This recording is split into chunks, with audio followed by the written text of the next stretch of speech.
Hello दोस्तों, मैं रितु ठाकुर और आप सभी का टॉप 10 करंट अफेयर की सीरीज में स्वागत है। जैसा कि आप सभी को पता है कि सितंबर मंथ का टॉप 10 करंट अफेयर अभी शुरू हो रखा है और ये आज लास्ट वीडियो होगा सितंबर मंथ का। और इसके बाद कल से मैं आपके लिए अक्टूबर मंथ के जो मोस्ट इंपॉर्टेंट करंट अफेयर होते हैं वो लेके आऊंगी। और अगर आपको इससे पहले के जो वीडियोज है उसको देखना है तो आप मेरे यूट्यूब चैनल पे जाके वो वीडियोज देख सकते हैं, वहां से आप पढ़ सकते हैं। तो चलिए स्टार्ट करते हैं आज का सेशन। ये है टॉप 10 करंट अफेयर सितंबर मंथ और ये सितंबर मंथ का लास्ट वीडियो का फर्स्ट क्वेश्चन है, where was the Ayush medical value travel summit 2024 held. यानी कि जो आयुष मेडिकल ट्रैवल समिट है वो इस बार कौन से शहर में आयोजित हुआ था। ऑप्शंस देखते हैं, A Mumbai, B Delhi, C Guwahati या डी कोलकाता। तो यहाँ पे आंसर होगा option number A Mumbai. Mumbai में इस बार Ayush medical value travel summit इस बार आयोजित हुआ था। सेकंड क्वेश्चन देखिए, recently the Indian naval ship Tabar INS Tabar conducted a maritime partnership exercise MPX with which country navy ship Atlaya in the Mediterranean Sea।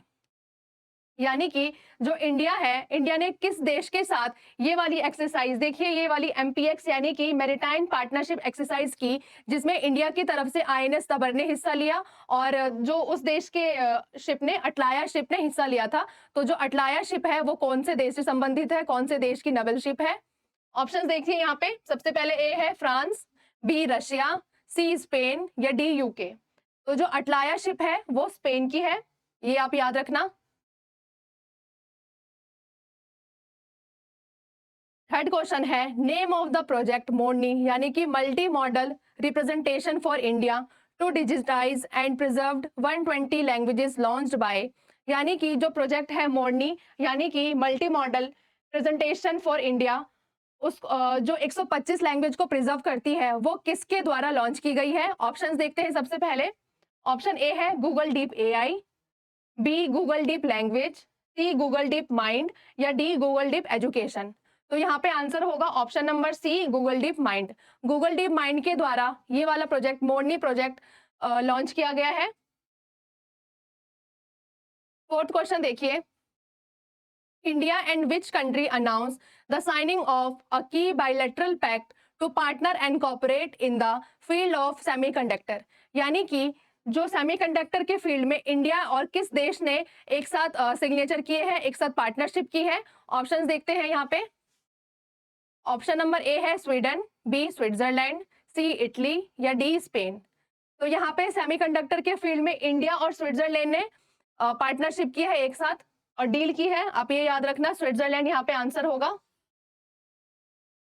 Question number 5 है, which country president was awarded with the Olympic order. यानी कि कौन से देश के president है, यानी कि जो राष्ट्रपति है उनको ओलंपिक ऑर्डर अवार्ड से सम्मानित किया गया है। ऑप्शंस देखते हैं। सबसे पहले ऑप्शन नंबर ए है USA Joe Biden, B Droupadi Murmu India, C Argentina Javier Milei या डी फ्रांस के एमिलन मैक्रोन। तो यहाँ पे आंसर है डी फ्रांस के एमिनल मैक्रोन। एमिनल मैक्रोन को यहाँ पे ओलंपिक ऑर्डर अवार्ड से सम्मानित किया गया है। सिक्स क्वेश्चन देखिए, name of the Indian player who won the gold medal in world deaf shooting championship. यानी कि उस खिलाड़ी का नाम बताओ जिसने डेफ चैंपियनशिप में गोल्ड मेडल यानी कि स्वर्ण पदक हासिल किया है, स्वर्ण पदक जीता है। और डेफ मतलब आप सभी को पता है कि जो बच्चे सुन नहीं सकते, यानी कि बधिर, हिंदी में हम बधिर कहते हैं। तो डेफ चैंपियनशिप में किस खिलाड़ी ने गोल्ड मेडल जीता है। ऑप्शंस देखिए। सबसे पहले ए रानी मौर्य, बी अनुया प्रसाद, सी दिशा देवी या डी राधा कुमारी। तो यहाँ पे बी ऑप्शन है आंसर, अनुया प्रसाद। अनुया प्रसाद जो कि एक डेफ है, उन्होंने डेफ शूटिंग चैंपियनशिप में स्वर्ण पदक यानी कि गोल्ड मेडल इंडिया के लिए जीता है। सेवंथ क्वेश्चन देखिए, recently who became the member of the board of control for cricket in India BCCI men's selection committee. यानी कि किसको इस बार बीसीसीआई कमेटी है, सिलेक्शन कमेटी, उसमें मेंबर चुना गया है। तो ऑप्शन देखिए। सबसे पहले ऑप्शन ए है अजीत अगरकर, बी वीवीएस लक्ष्मण, सी अजय रात्रा या डी सौरव गांगुली। तो यहाँ पे मेंबर बने हैं अजय रात्रा, सी ऑप्शन है अजय रात्रा। एट्थ क्वेश्चन देखिए, which state government will construct a वैदिक 3D म्यूजियम, यानी कि कौन से स्टेट की गवर्नमेंट है जो वैदिक 3D म्यूजियम है उसको लॉन्च करेगी, उसको बनाएगी, कंस्ट्रक्ट करेगी। तो ऑप्शन देखिए, सबसे पहले ऑप्शन ए है मणिपुर, बी असम, सी यहाँ पे मणिपुर है लेकिन यहाँ पे मिजोरम आएगा, मिजोरम, हम मिजोरम पढ़ते हैं, मिजोरम, और डी उत्तर प्रदेश। यहाँ पे वैदिक 3D म्यूजियम यानी कि वो उत्तर प्रदेश यहाँ पे आंसर होगा। उत्तर प्रदेश के वाराणसी में जो यूपी गवर्नमेंट है, यूपी सरकार है, वो 3D म्यूजियम बनाएगी, कंस्ट्रक्ट करेगी। तो यहाँ पे आंसर है वैदिक 3D म्यूजियम का ये उत्तर प्रदेश। आप याद रखना ये चीज, क्योंकि यहाँ पे देखिए जो ऑप्शन है कंफ्यूज करने के लिए सारे के सारे नॉर्थ ईस्ट के हैं, सिर्फ एक डी अकेला है जो कि अलग है, मतलब नॉर्थ ईस्ट में नहीं आता। तो आप ये चीज याद रखना कि कंफ्यूज करने के लिए कि जब बच्चे एग्जाम में बैठते हैं तो उनको लगता है कि 3 यहाँ पे नॉर्थ ईस्ट के हैं तो इन्हीं में से कोई एक आंसर होगा, पर यहाँ पे सबसे अलग आंसर है डी, और वही आंसर है हमारा डी ऑप्शन, उत्तर प्रदेश में वैदिक 3D म्यूजियम जो स्टेट गवर्नमेंट है वो कंस्ट्रक्ट करेगी, बनाएगी। 9th क्वेश्चन देखिए, name of the oldest Indian swimmer to cross English channel, यानी कि जो इंडिया के सबसे ओल्डेस्ट, सबसे एज वाले कौन से ऐसे खिलाड़ी बने हैं जिन्होंने इंग्लिश चैनल को तैर के, स्विम करके पार किया है।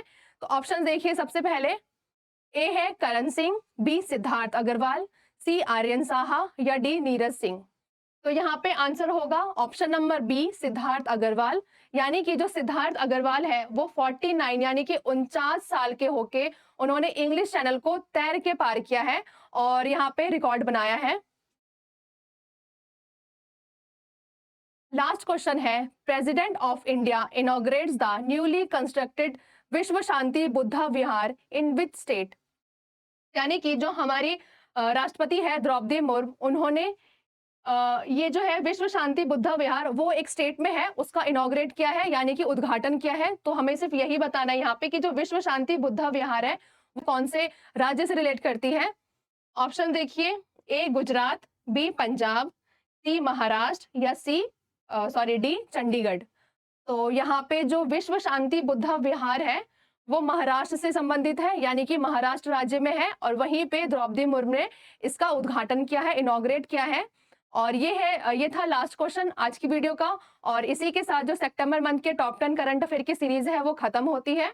और कल से मैं आपके लिए जो अक्टूबर मंथ है उसका जो मोस्ट इंपॉर्टेंट करंट अफेयर होंगे, जो आपके एग्जाम के लिए टू द पॉइंट और रेलेवेंट होंगे, वही मैं पढ़ाऊंगी आपको। और आपको जैसे भी लगी ये वीडियो आप कमेंट करके बता सकते हैं, आप सजेस्ट कर सकते हैं, और ऐसे ही अपनी तैयारी जारी रखिए और मिलते हैं नेक्स्ट वीडियो में। तब तक के लिए थैंक यू सो मच।